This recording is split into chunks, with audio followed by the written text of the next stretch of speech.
Doumbia. Et cette année, j'ai 43 ans.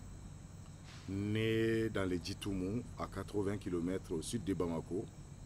Les Djitoumou, c'est une province de 72 villages, une contrée vitaliste, l'une des dernières contrées animistes, encore du Mali. Voilà, et j'ai fait mes études primaires au Djitoumou, secondaire à Bamako, l'université ensuite. Je suis l'un des rares Kamites sur Facebook qui n'a jamais quitté Kama. Voilà un peu. Et là, ça me donne encore plus de force de rester ancré dans ma terre, dans ma tradition. Et là, actuellement, je suis connu pour être le chargé de communication à Maya Blon et en même temps le vice-président, c'est-à-dire celui qui suit directement le Koro Siramoussa dans cette lutte de réhabilitation de nos valeurs traditionnelles.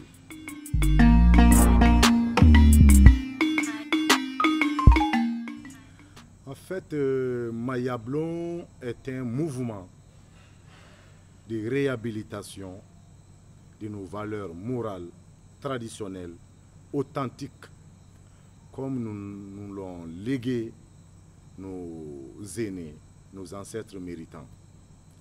Au fait, Maya Blon, ça vient de la langue bamana, bien que la squelette, la racine, renvoie à Ma. C'est vrai, beaucoup disent la Maat. On sait que l'été, c'est pour symboliser les féminins. On a enlevé l'été, ça donne Ma. Or, Ma en bamana, ça renvoie quoi? Ça renvoie à beaucoup de concepts. Et du point de vue paradigmatique, en fait, c'est les démiurges en question. C'est la mère primordiale, Ma, qui d'ailleurs se retrouve dans pratiquement toutes nos langues authentiques négro-africaines. Ma, c'est la mère. Or, Ma, qui est la mère, en même temps, renvoie aussi à la Maat en tant que pratique, en tant que culte à la déesse Maat. On a compris qu'on n'a pas à chercher loin. Il s'agit effectivement de ce dont on a besoin pour symboliser tout un combat. C'est le combat de la Renaissance. Donc, le Yala, c'est en fait ce qui donne le dénominatif, la Maya, c'est-à-dire les chemins de la Maat. Le blond, c'est le vestibule, en Bamana, le blond. Le vestibule, c'est cette entrée pré-initiatique pour tous ceux qui sont censés venir recueillir l'enseignement de nos ancêtres. Donc, il y a un vestibule pour ça. Nous souhaitons symboliser ces vestibules par rapport à nos sœurs, nos frères de la diaspora, par rapport à ceux-là aujourd'hui qui en réalité ont été décamétisés.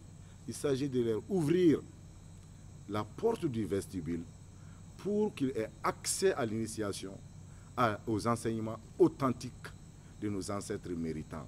Donc Maya Blon, c'est le vestibule de la Maat, l'école initiatique qui enseigne la Maat. Voilà, ça c'est la Maya. La Maya, sur le plan administratif, a eu son récépissé en 2017, l'an passé. La Maya est en quelque sorte composée des membres qui étaient aussi cofondateurs des 3 RNA Maya. Donc après décembre 2016, il y a eu des divergences de points de vue, pas dans le fond mais dans la forme, qui nous a dit « il serait mieux de rester ancré dans nos valeurs traditionnelles d'ici, sans pour autant être trop axé sur l'Égypte antique. »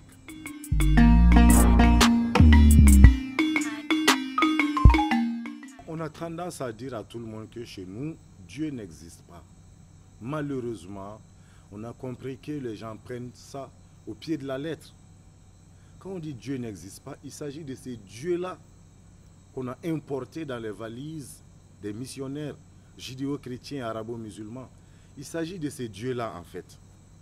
Sinon, comment se peut-il que des hommes qui sont apparus déjà il y a 200 000 ans avant la supposée naissance de Jésus-Christ ignorent tout du concept de Dieu?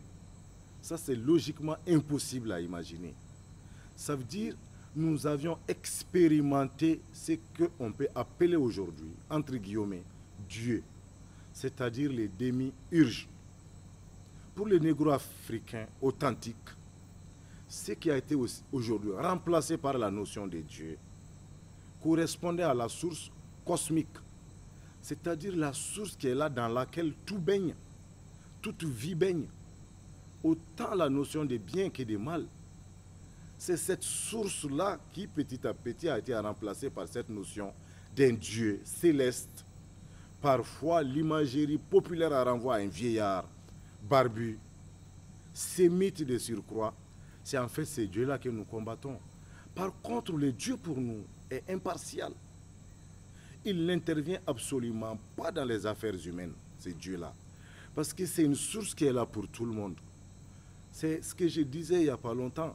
Je dis, mais celui qui cultive le blé n'est en aucun responsable de la qualité du pain. C'est au boulanger d'être comptable de son produit. Le goût, la qualité, etc. Même la rentabilité de son entreprise. Le cultivateur du blé ne fait que cultiver son blé. C'est ça la source cosmique. Elle est là. Elle a toujours été là. La vie dans sa forme primaire était déjà dans cette source qui petit à petit, selon les lois de certaines évolutions, qu'on appellerait cosmiques et non forcément scientifiques comme le pensent les autres là. Donc c'est ça qui a donné les différentes formes de vie jusqu'à l'homme. C'est ça Dieu pour nous. Il est impartial. Les Bamana l'appellent Massa, Ma Dombali, Ma Dambali. Dombali, ça c'est le mystère absolu. L'inconnu, personne n'a la nature exacte de cette source cosmique-là. Ça c'est Dombali. Dambali, c'est l'incréé. Personne ne peut avoir la prétention d'expliquer comment est-ce que cette source-là est venue à l'existence par lui-même. Ceux qui ont la prétention d'aujourd'hui de nous avancer des hypothèses creuses, en fait, le font à leurs dépens, ça ne nous concerne pas. Pour les Noirs, c'est ce qui caractérise d'abord, entre guillemets, Dieu. D'ailleurs, ce n'est même pas Dieu, c'est la déesse. Parce qu'à partir du moment où ça s'appelle Maa chez nous, c'est-à-dire la mère primordiale, cette source-là a plus tendance à renvoyer au féminin sacré pour nous qu'au masculin, qui symbolise le patriarcat. Voilà, il y a deux mots qui symbolisent Dieu pour nous. Impartialité et mystère profond dans sa nature profonde.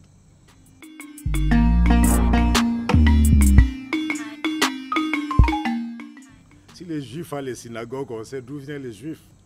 Si les musulmans, les chrétiens ont leur temple, nous savons aujourd'hui tous d'où ils viennent. Ça veut dire qu'ils ont pris ces modèles de là où ils viennent. Tu vois? Sauf que ce modèle-là, en réalité, est primaire et même, je dirais, précaire par rapport, en fait, au modèle qui a inspiré leur modèle. Chez nous, il y a encore les ruines de ces temples-là.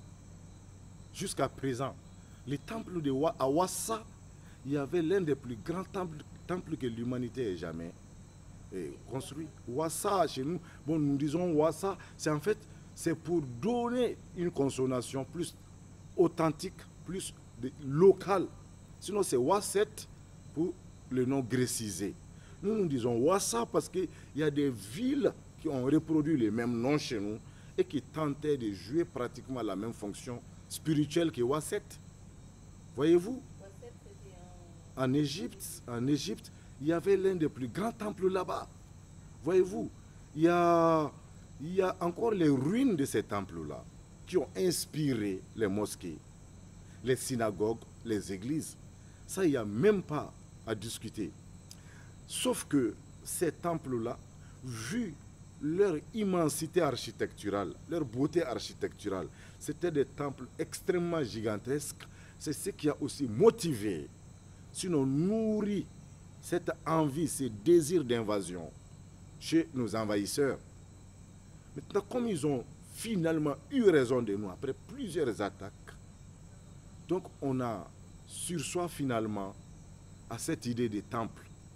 Les envahisseurs, quand ils ont saccagé, il y a eu le sac de Wasset qu'on explique dans l'histoire, quand ils ont carrément saccagé ces temples-là, ils croyaient que ce qui était à l'intérieur était proportionnel à la taille de ces temples.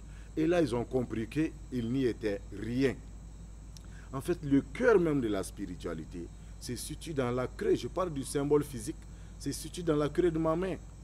Nos ancêtres méritants ont eu le réflexe d'emporter ça et de venir maintenant les cacher dans les bois sacrés, dans les bosquets sacrés, dans la case sacrée, cette fois-ci, à l'abri du regard envieux des envahisseurs. Ça veut dire le cœur même de cette spiritualité, le cœur de ce temple-là n'a pas disparu. Au contraire, il est toujours là, intact, attendant cette fois-ci des fidèles plus motivés qui peuvent se reconnecter afin que l'onde vibratoire qui permettait de les maintenir renaisse. C'est ce que nous sommes aujourd'hui en train de faire. Voilà, ça veut dire il y avait les temples qui ont donné aujourd'hui naissance, mais Ouasset, ça fait une dizaine de fois plus que Notre-Dame de Paris, l'église Notre-Dame de Paris. C'était une question de tonnage. Ces pierres-là, c'est pesé en tonnes. Ce n'est pas les ridicules pierres de tuiles qu'on nous présente aujourd'hui. Voilà, c'était à l'image de notre grandeur d'antan. Donc le cœur est resté, le corps a été saccagé, l'envahisseur a cru qu'il avait gagné. C'était en fait parler sans les derniers mots de nos ancêtres méritants.